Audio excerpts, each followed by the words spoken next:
What's up everybody, Emperor John Kill 3D Gaming here, and let's take a look back at the Collisto Protocol. Now I know it's been a while since I made one of these Let's Look Back videos, looking back on games that didn't do well at first, or that people didn't like, or maybe it just didn't hit well with the gaming community when it first came out. So, I didn't get the Collisto Protocol, fucking shit. I said Polisto. Look at my dumbass. I said fucking Polisto. The Collisto Protocol. I didn't play it when it first came out because a lot of people just called it a Dead Space clone. Now, after playing the Dead Space remake, which I do own, and playing this, yes, they feel similar, but it's clear that Collisto Protocol is just not a straight up rip of Dead Space. In fact, this game is very unique in its own way. Does it play like Dead Space? For lack of a better word, yes, there are elements of the gameplay that are very Dead Space, but this one has mechanics of its own. And unlike Dead Space, this one actually has a melee combat system. Though simplistic, it's still there. The guns are different. The only thing that is similar is, yes, it is a horror vibe, very similar to Aliens, where you're trapped in a facility or trapped on a planet, trapped in space, that type of vibe, against an unknown threat of creatures. Now, I have to play through the game again, because I think what a lot of people did not like, and I think I can agree with them on this one, maybe I'll go, when I go through it again on New Game Plus and pay more attention this time, is the story can be hit or miss for people. The story is not as strong as, say, Dead Space. But I think where this game makes up for it is in its gameplay, its overall atmosphere, its performances, and how the overall vibe of the game feels. Now, don't get me wrong, at least to me, I'm not going to speak for anyone else, but at least to me, Collisto Protocol opened very strong with like a prison break type sequence,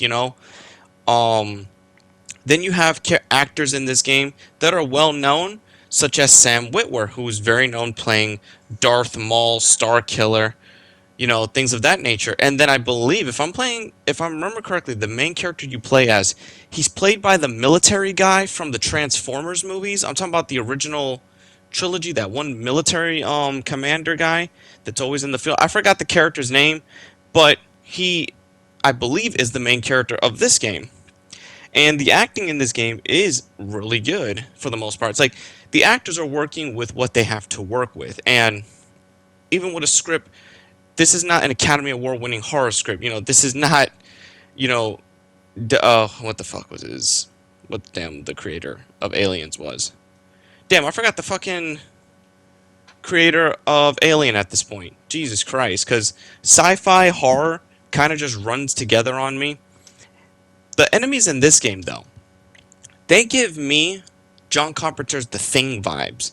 Even though there's no assimilating humans and, these creatures turning into other humans, they're a mix between necromorphs and ovomorphs, or the virus that kind of creates the xenomorphs in the Prometheus and Alien Covenant movie. Now, take for that what you will, because I know those movies aren't particularly liked, but I do say that the horror in this game is pretty strong for the most part. There were parts of this game that genuinely made me feel nervous.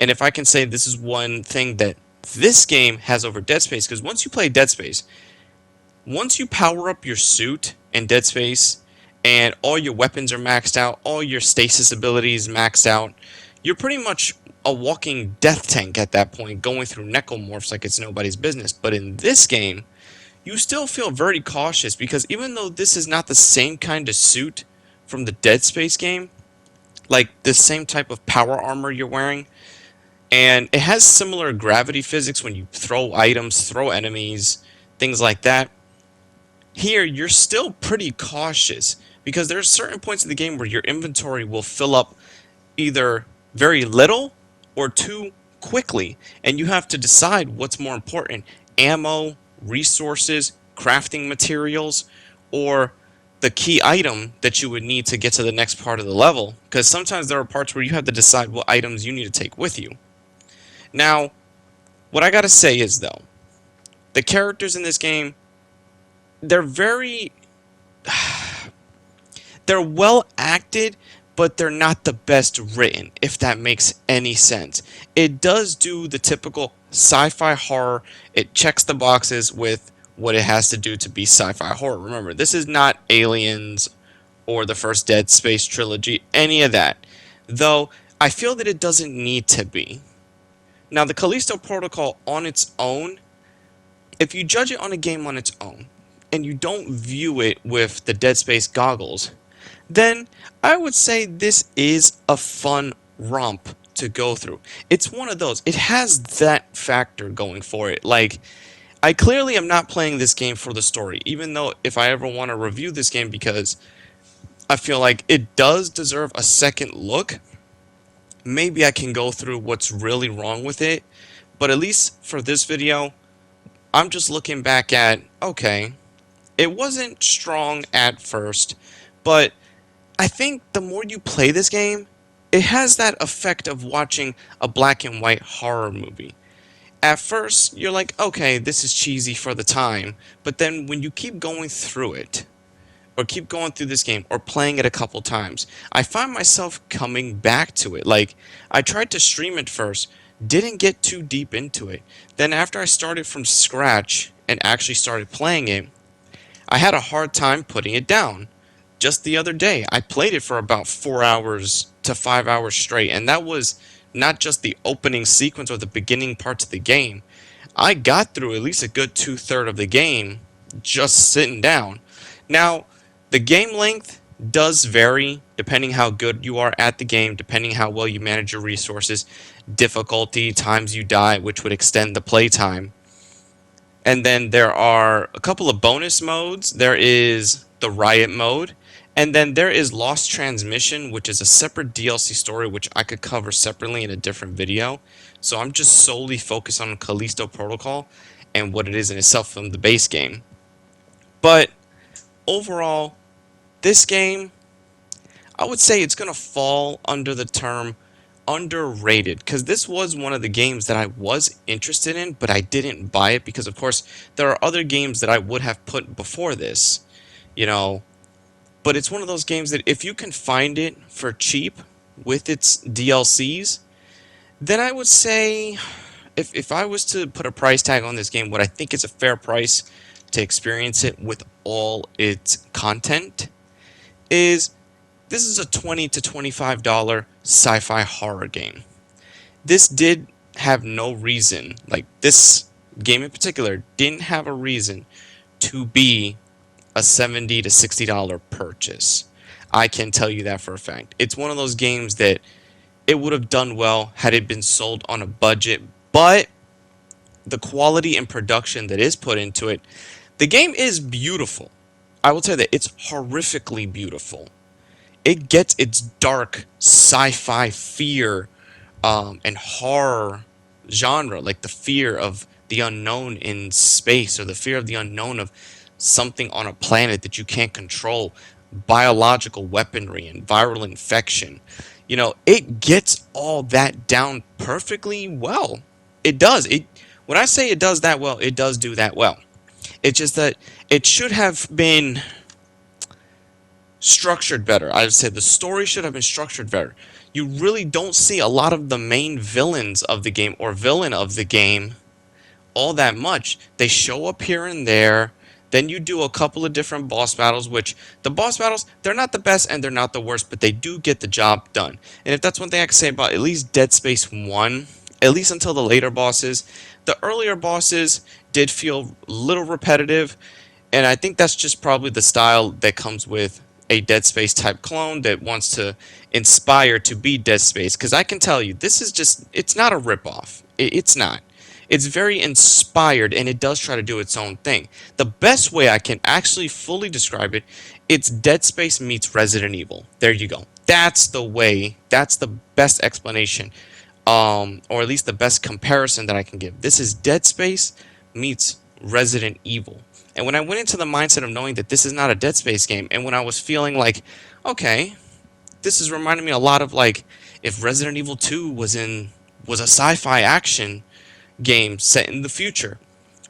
You know, I went into it And with my expectations tempered a little bit, not too high and not too low, I wasn't disappointed. Even though I said yes, the story can be disappointing because the story should have been structured better and how they handled the characters and the writing, but the way it's acted and the way that the setups to these big set pieces that happen in the game, because there's also pretty cool set pieces, like one where you're sliding through the tunnels of a sewer, one where you're trying to fall, like you're basically free falling until you catch your way to go inside of another building that's being broken apart after a helicopter attack, or at least I call it a helicopter. It's like a space jet or something.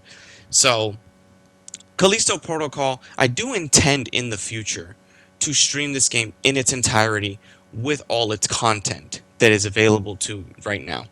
And also, I will be doing the Dead Space remake. I might just do a comparison video, or not a comparison video, but what Callisto Protocol does right and what Dead Space does right. Like, what does the concept, not the concept better, but what game has the best elements and how does it utilize said elements from the genre itself. So that's really all I gotta say about Callisto Protocol. If you look back at it now, we'll probably one day say as gamers that, perhaps we treated it too harshly, like Thanos treated Nebula too harshly.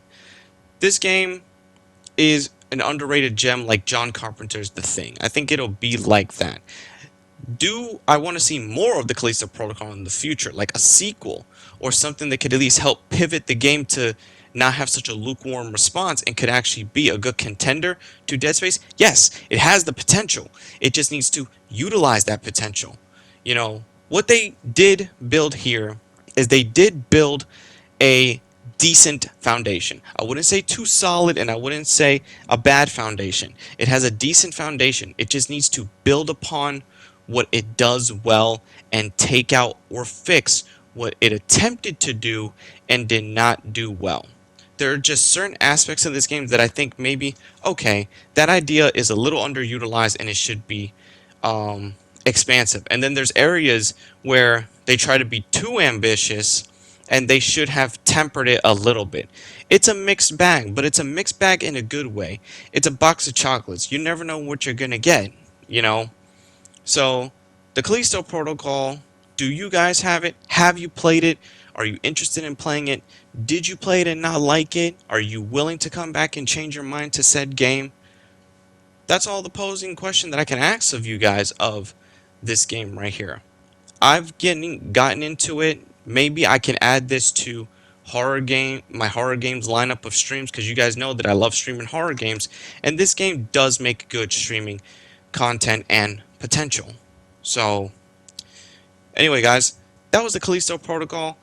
Be sure to check out any future videos and my upcoming live streams, and also check out my Twitch channel where I'm streaming on there as well.